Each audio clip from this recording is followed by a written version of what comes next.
All right, class, what I want to do now is I want you to start chapter 2, and we're going to go to slide number 10.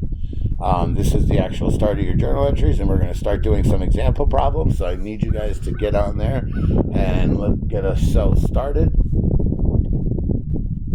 So just give you guys a quick second, pause the video, and get on chapter 2, slide number 10. All right, the next 3 slides are example slides on how journal entries and the mindset and the thought pattern and process that you guys should be using to go ahead and prepare journal entries. So keep in mind, you're always working for the business. You're not working for the individual, you're working for the business. So here's an example of a journal entry, and I will tell you that you will see this journal entry at least once in every problem. So make sure that you, A, understand what's happening here, and B, understand that this is something that you can go back and look at your leisure. All right? So again, we know our steps. We have the date, our debit, our credit, and the amounts. So the first thing I want you to pay attention to is, here it says in the first box at the very top, January 2nd, Priscilla Treadle invests $40,000 in this website design incorporated in exchange for 40,000 shares of $1 par value common stock. So now, as the company, this person, Priscilla, is giving you $40,000 in cash. So as a company, your cash is going up. The other thing that you're doing is that you're going to be issuing $40,000 worth of common stock to the company, or to the person. So the amount of common stock the company has is going to be going up also. All right. So now, once you know the 2 accounts that you're going to be working with, here you're working with cash and you're working with common stock, you have to say to yourself, well, what's happening to those? Well, like we just spoke about, the company's cash is going up, which is an increase, and the common stock is going up, which is another increase. So with that in mind, you're going to take a look at your rules. So take a look at your rules with AD and LSR, and let's see what happens, okay?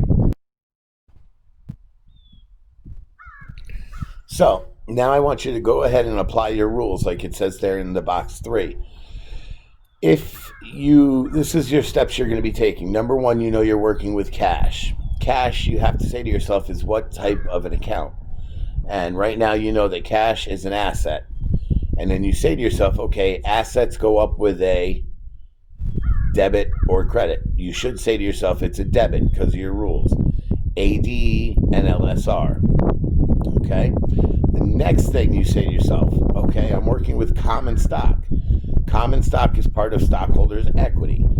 Now, common stock is part of the losers group, which go up with a credit. So, set up your journal entry in box 4. It says, go ahead and put the date, January 2nd, and you see that cash is a debit for $40,000, which is labeled under the DR column. And then your common stock, again, keep in mind the rules for your journal entries are indented. They're offset to the right a little bit. So you can see common stock is offset. It's not in the straight line as cash. It's offset.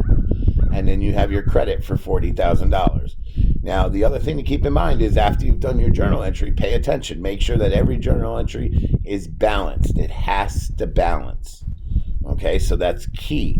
And you can see here that from the 40 and the 40, it does balance. Now, moving on to slide 11, take a look at slide 11 for a second, and you'll see the same exact thing happening. Business purchased $300 of supplies for cash. Well, if you are a business and you buy something, that means your cash is going which way? Up or down? It's going down. So you know that cash is going down.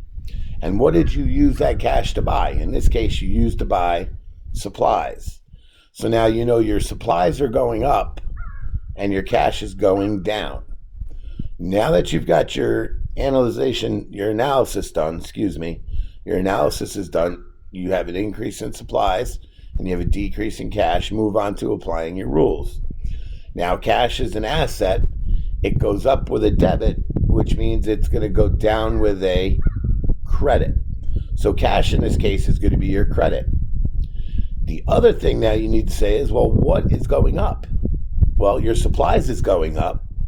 Supplies is going up by $300. So what you will do is supplies is an asset account, and you would debit your asset for 300, and you would credit the cash for 300. So if you take a look at your recording at the bottom, the fourth box, you'll see January 21st, you have a debit to supplies for 300, meaning your supplies is going up, and then you'll see that cash is credited, which means your cash is going down, and that is going down by 300. Okay?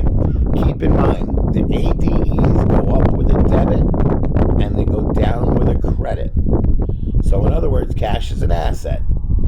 Cash would go up with a debit, and will go down with a credit.